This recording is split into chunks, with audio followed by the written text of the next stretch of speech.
I don't think it's a secret that I love Mega Man. I mean, my YouTube avatar is literally him. That being said, I also love Mega Man style games. These are games that are difficult, but they give the player determination, insert Undertale joke here, fun, and a feeling of being rewarded. So, what did I think of this week's game?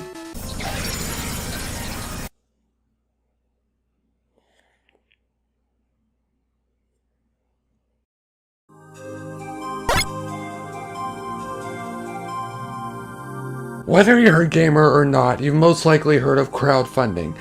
This is when a person asks for others to help fund making a product, which can be a music album, a video game, or even potato salad. I'm not actually joking here, that actually happened. While crowdfunding has done quite a bit of good, there have been a couple of hiccups. And one of those was Shiny Bummer Grime.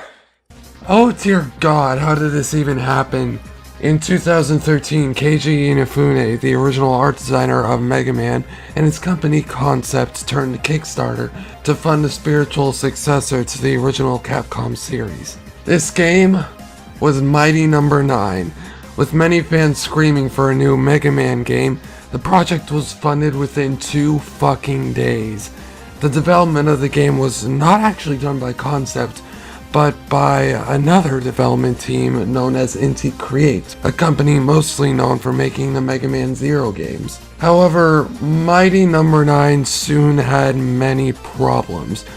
Multiple delays, funding for a new project known as Red Ash, that one advertisement we don't talk about, and make the bad guys cry like an anime fan on prom night, and more. Needless to say, the game finally came out last year and had a terrible launch, with horrible management, the game bricking Wii U's, and negative reception. The 3DS and Vita versions haven't even come out yet after 4 years of development, and only now are people finally getting their classic NES boxes and... oh. Well, it's been a year. I have the game on my PC, and I think it's time to torture myself. So the game begins in the present year? A computer virus ends up corrupting robots around the world, causing them to become hostile and destroy entire cities. So you, as Beck, must traverse the United States and stop the other mighty numbers from causing more damage. Upon playing this first stage, it reminds me a lot of the intro stage of X4. Except it sucks. One thing that really made the original and X series good was that the flow of gameplay was never interrupted. There was little dialogue, and when there was, it was minimal. However, in the very first stage of Mighty Number 9, there is 3 minutes and 26 seconds of dialogue. 3 minutes and 26 seconds. And let me tell you, when you're supposed to be going at high speeds in a game like this, dialogue can be distracting. It doesn't even add anything, so what's even the point? While we're talking about high speeds, we might as well talk about the controls and the ever so important dash mechanic. The controls are actually pretty okay. The buttons are responsive, the control stick is really good in my opinion, and the quick select for your weapons is mediocre. You can assign 3 weapons to quick select, and that's cool, but if you need a weapon that isn't assigned, you'll need to continuously tap one of the trigger buttons and then press another button to actually equip it. Kind of cumbersome. And you want to know what I think of this dash gimmick? It's nothing new. Deep Silver and Concept made the dash mechanic seem like it was a brand new and revolutionary thing, but the dash move began all the way back in the very first Mega Man X. The only thing new about it was that you assimilated your enemies with it, which in reality slows you down. And to make things even worse, you can skip a whole part of Cryo's level by dashing. I'm not actually joking on this one. After you end the first level, you meet up with Dr. William White, Dr. Soichiro Sanda, and Call. Gee, Beck and Call. Totally not like rock and roll. Other characters include Dr. Graham and Dr. Benedict Blackwell. I have to say, the only character I like is Soichiro. I know he's the butt of everyone's jokes when it comes to Mighty Number 9, but honestly, the other characters are more robotic than Beck. Based on empirical evidence, I believe they might be suffering from this robot affliction that's going around. Hello, Americans. In this time of crisis, we at Cherry Dine would just like to express... Absolutely, Professor White. Anything we can do. Did you have a plan in mind? Speaking of Beck, you would think that because he's a guy on the front of the box, he's the main character. No. Beck is merely a vessel for the character to play as. He only has a few lines in cutscenes, and they don't really add anything to the plot. It seems that Dr. White is supposed to be the main character, but I don't like him or care about him, so... what's the point? Also, the graphics in this game. What happened? The characters are so static that it would be better to have 2D portraits to represent their emotions when they talk. The game is actually better with blur on, and the color palette is atrocious at times. This game raised over $4 million and it looks like a PS2 game. Actually, no. That's an insult to the PS2. This game looks like a PS1 game is trying to play a PS2 game, but it's just trying too damn hard. Anyway, Dr. White assigns Beck to get the cells. The 90s call it they want their X's back of the mighty numbers so they can determine what is wrong. Is this a shitty ripoff of Mega Man X? I'm not joking, the formula is the same but shittier. The story is the same but shittier.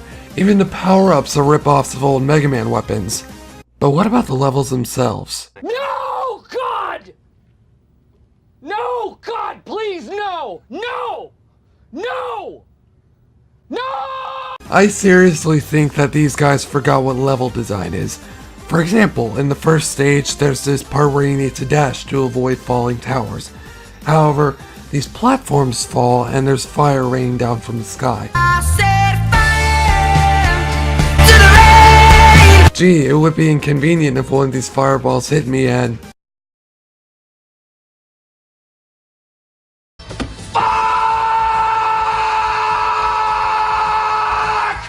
Seriously, how is that fair? It's not even the NES style of difficulty, it's just unfair. And then you need to fight Pyrogen, who has a one-hit kill move when he reaches half health.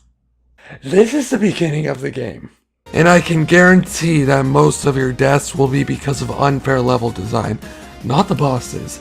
In fact, the only bosses out of the mighty numbers that were somewhat difficult were Pyrogen, Aviator, and Brandish. But how are the boss fights? Well... actually not that challenging. While I said that Aviator and Brandish were somewhat difficult, they were nowhere close to Pyrogen's level of so-called difficulty. But the thing is, unlike Mega Man where you had to experiment to see which boss was weak to which weapon, Mighty Number 9 flat out tells you. You have an option after defeating a boss where the rescue number will tell you about the stage. Professor, I have infiltrated the power plant. My blades hunger, waiting only to be unleashed. Now, you could skip this and just go on your way, but then they appear on the stage. Oh god. It's one of those games, isn't it? I love you, you love me, we're a happy family. Even then, there are only a few good powers. Brandish's sword, Can you hear me, Zero? Battalion's missiles, and the Aviator's helicopter ability thing. I don't know. But you don't even need them until the final boss. Why? Because your regular blaster does more damage. I think I need to reevaluate my life.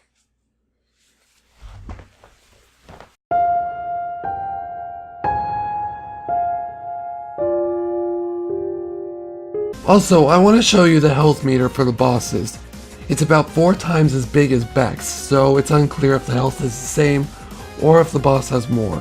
And for every 25% of the health you manage to hit the boss, you have to dash into them as well. This can actually damage Beck, which can cause you to lose a life.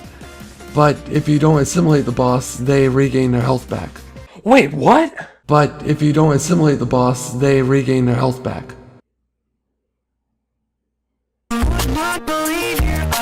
After a few levels, we learned that the infected cells contain traces of White's abandoned project, Trinity. So with our quote-unquote knowledge, Beck and White head to Cherrydyne, owned by Graham, who funded the project. Meanwhile, Soichiro and Call head to prison to converse with Blackwell.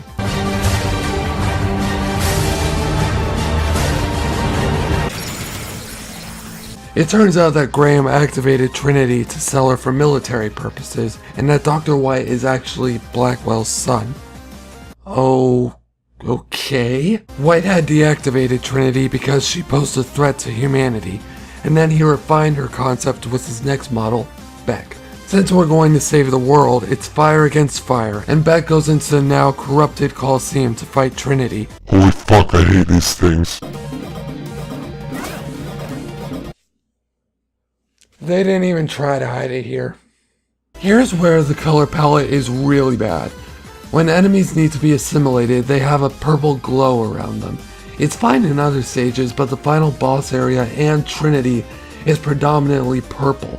I hurt myself multiple times because I thought Trinity needed to be assimilated. After spamming missiles, we saved the world and Trinity. So what's the ending to this game? 3 still images that explain nothing and 4 hours of credits. I'm not even joking. You can look it up on YouTube. I think IGN has it up on there. There is a cutscene after the credits, but it's just sequel bait. And with that said, the suffering is over. So what would I give Mighty Number 9?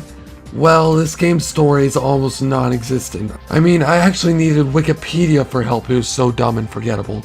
The gameplay and level design is horrendous. The graphics are bad, especially the color palette. The music's reused and not that impressive. And it's basically a bad ripoff of the Mega Man X series. I feel sad for everyone that kickstarted this game. It's a shame that this came out this way and there is no excuse here. Destroy it. And if you're planning to, don't buy it. It is a waste of your time and money. I did it. I beat one of the worst games ever made. I'm just glad I survived this ordeal. I'm gonna need something to help quench my thirst though. Maybe I'll try some Shovel Knight? If you all enjoyed this video, then mash that X button, and up, up, down, down, left, right, BA, and have an amazing day. Now, if you'll excuse me, the 2000s called. They want their nostalgia back. Hey everyone, I just wanted to say thank you all for watching the new episode of The Pixel Punch, and first off, I need to severely apologize for my month-long break. It was not meant to go on this long. It was supposed to only be about 2 or 3 weeks, but then I got sick and eventually real life stuff happened. And as you can see in this video, there are some changes. First off, the rating system has changed, and that's because I felt like the number system was a bit too restrictive. So with this new word-based system, I think it is a lot more open than it was before, and right now on screen, you can see where I've placed the old games. Secondly, top 10 lists are going to be considered regular Pixel Punch episodes, and, well, half hour power, getting the axe, unfortunately. This is mainly to reduce my workload because 2 videos a week was a lot. You gotta consider that each of those videos took about like 10 hours of editing, and I also had to get the footage, write the scripts, film everything. It was just a bit too insane for me. I hope you all understand these changes, and I hope you'll be able to get used to this formula, so to say, and maybe I will try it again in the future, but for now, it's just going to be the regular Pixel Punch episodes. I really look forward to seeing you all in the next episode, and have an amazing day.